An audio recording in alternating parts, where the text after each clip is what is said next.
Hi there, Red Ice members. A warm welcome to our second segment with Brent Jessop. We are going to continue talking more about Club of Rome, global warming, and of course get into a whole lot more about the scientific outlook, maybe talk some more about Bertrand Russell, and also the overall kind of plan where we're going, so to speak. Fascinating interview and program here with Brent Jessop. Again, his website is knowledgedrivenrevolution.com. Go there, check it out, read some of his brilliant article series to get some more background on many of the things that we are talking about here. But for this segment here, Brent, I'd like to hear a little bit more about the background of Club of Rome. I don't know how much you've studied this particular club, as it were. I've heard them, and they're constantly coming up in different contexts when one is looking into the conspiracy, as it were. Do you know why they even chose the name Club of Rome? Do you know that? Trying to remember the exact history of where that name came from.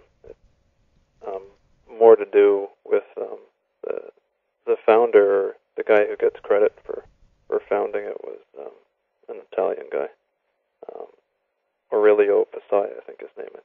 Mm-hmm. And the other guy was Alexander King. That sort of started up. They actually, Aurelio Pasai, he wrote a book called The Human Quality, which was sort of the pseudo-autobiography kind of thing, where he goes through a lot of the history of how the Club of Rome started up, or at least the official history. Mm-hmm. And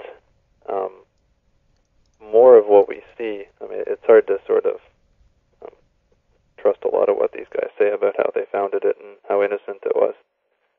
But they just got together. Gradually, they formed up a bunch of different scientists and bureaucrats and technocrats and all these different people that shared their sort of view, the Maurice Strongs and these different characters, and kind of sort of formed this group and more formally and organized things. And really what it's for, they don't need to announce these things to the general public. They write all these reports every year or so, every couple of years or so, they come out with these different reports. And again, you have to take it all sort of with a grain of salt, because if they're going to form this group to carry out these things, they don't have to tell anybody that they're doing any of these things. Yes. So the stuff that they do publish is in part propaganda. It's in part trying to get these ideas out to a certain audience and to convince people that this is the way things are and this is the way things need to be. So if you go back to their first publication, which again you kind of look at not just sort of who published it, but also the scale in which it sells and who it sells to. Their first report was called No Limits to Growth. Limits to Growth. Yes, and, yes. That was back in 1972. And again, this was pushed to a much wider audience. So it wasn't, a lot of their publications don't sell very many copies.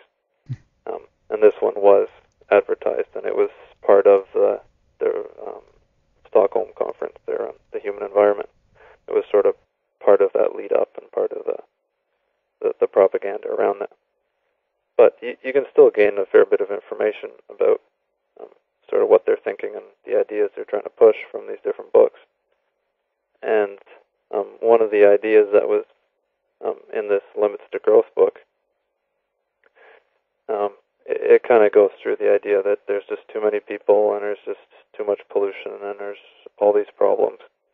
And we need to address all these ideas together. We can't just address one problem. We have to address them all together. And we need all this bureaucracy and world government basically to do this for us. Right. I mean, do you think they are right though? I mean, do you think there are too much pollution and too much people on the planet? Again, we have to kind of look at where we get our information. Yes. Thing, and one of the things that always comes up is there's too many people. Yeah. And I always ask the question, well, how do we know there's too many people? Yes. Well, I mean, who's telling us there's too many people? The UN does a head count, supposedly, of the world. Yes, exactly, yeah. They're telling us there's too many people. Well, do we really trust their judgment on the size of the population or the growth of the population or whatever? And I don't know how to get proper numbers and how to make a proper assessment. And even if I did, is my opinion really that important if there's too many people? The obvious question comes, if there's too many people, well, who's the first to go? Well, exactly. You're lining up to volunteer. I'm not sure and it what feels good it is to say there's too many people. And it also feels that this is a created illusion, or people are fooled by this because we have all these, people cramming into these huge cities, right? So people are, right. They're in very small areas, but there are tremendous amounts of people in there. So when these guys come up with an idea like this, that there's too many people around, and many people who are living in these big cities are going to say, hell yes, too many people, I can't even park my car, or, stuff like that. Exactly. It's all about perception management. It really is. It doesn't matter if there's really global warming. It just matters that people believe there is. It doesn't really matter if there's too many people. It's the fact that people will believe that idea. Yes. And you're very right about the fact that we've become very urbanized in the last 50 years or so, or even longer than that. And the idea, if you are living in a big city, it is kind of crammed. Everybody has been crammed into these huge cities and whatnot. But if you live anywhere outside the city, there's nothing but space. So, again, most of the people now are living in cities, at least in the Western world, and even really in a lot of the Third World and whatnot. So it is easy to create that perception that there's just too many people. And, so you always have to be kind of leery of accepting those assessments. Yeah. What do you think Rome overall has what role, so to speak, does Rome have in all of this? Because again, it seems to be an important, center, not only because it, coming from the cradle of the, Christian religion potentially, but even things like, for instance, when the EU created its first draft of the Constitution and so forth. This was done in Rome, exactly. So, I mean, it seems to be a very big center, of course. The Vatican is there. Do you think that this has something to do with it? They have a very strong sense of history. So if you're building an empire and you're working towards that and unifying Europe and these different things, picking a historical place like Rome is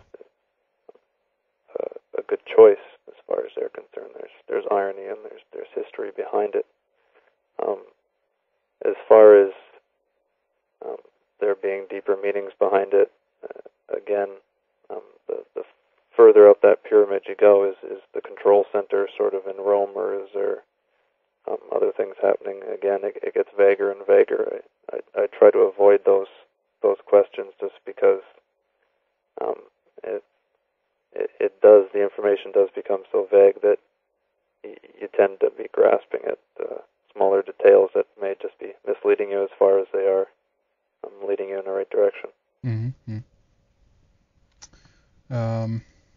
And the history, again, we can go back and talk about that, the history of Club of Rome and its connection to, or how it, in one way, invented global warming. I think that this goes back to, as you mentioned, back to 1972, and there is this famous quote I think that many people are referring to when they talk about this particular thing, and going into it and stating basically that this is the new, global warming is the new enemy. And I think they even mention, carbon, the increase of carbon dioxide and things like this in this report. So I mean, at this point, it seems to be that they've very much managed to get this into the mindset of the public, because this is very much on on the wall now, so to speak. And this, I mean, really was actually spearheaded in many ways by Al Gore, actually, just, what, 2 years ago, 1 year ago? I mean, it's very recent in that sense, isn't it? Yeah, and just to mention a bit of the history of the Club of Rome again, that the quote you're mentioning about the fact that they need an enemy to unite the world, and that they decided to use global warming, famine, and all these different things as a way to unite the world, was actually written in 1991. Oh, really? Okay. In the First Global Revolution, that's what the book was called. Yes, that's right. The Global Club of Rome. Right. But when they're writing that in 1991, the global warming side of things, from a scientific point of view, and a lot of the groundwork before sort of the popularization with Al Gore, had already taken place. A lot of that had sort of been built into the system, sort of just after the ozone layer was sort of the big threat and whatnot. Global warming kind of took over. Stepped in. Yeah. And if you go back to that first report to the Club of Rome, the limits to growth, one of the things that stood out to me when I read it was that they go through all these different problems that we have, and then they go into pollution. So they'll start talking about air pollution, actually, in particular. And the very first thing that they mention in 1972 about air pollution was carbon dioxide. And that is something that was not on anybody's radar at the time. There was no issue with global warming in the 1970s. If anything, it was the opposite. So that's something that stood out, because they're pushing this idea that carbon dioxide is a threat and a pollution. That's absurd. Back in the 1970s, people would laugh at that idea. It's not. Yes. There were so many other issues, acid rain and ozone layer and all these different things that as far as air pollution goes, smog and these different things, way more important at the time than carbon dioxide. So you see things like that stand out, and have they been working towards the whole time? I would say it's pretty much the case. And I can't help to think of some of the more recent report. I remember linking up just a few days ago on redicecreations.com in the news section about the fact that there are a few other scientists around the world now actually looking into the fact that potentially they're saying they're looking at solar activity as a evidence for this. This is again, models and predictions, so to speak, in that sense. So we shouldn't take things too literally, but they're looking at the fact that we might enter into what is known as a little ice age again, potentially. And 2008, I think, according to record, has been one of the coldest years, in a long time.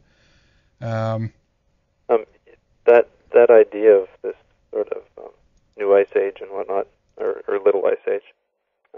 Again, I always, when these different things come up, and same with global warming, one of the things I did to learn more about it and to assess whether it's genuine. Yes. Because there's no reason why the Club of Rome, looking around for a way to unite the world, didn't latch on to something that was actually genuine. There's no reason that they couldn't have grabbed something that was actually a threat. Sure. So I go back and I read a lot of the older climatology books and whatnot that have been published, and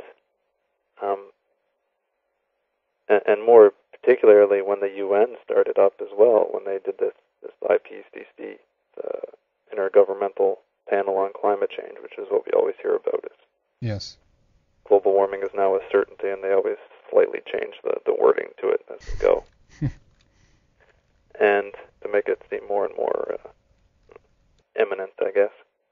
And when you, sort of back up a bit, I sort of jumped on two topics there. The older stuff, a lot of it was sort of a mishmash of global cooling and global warming.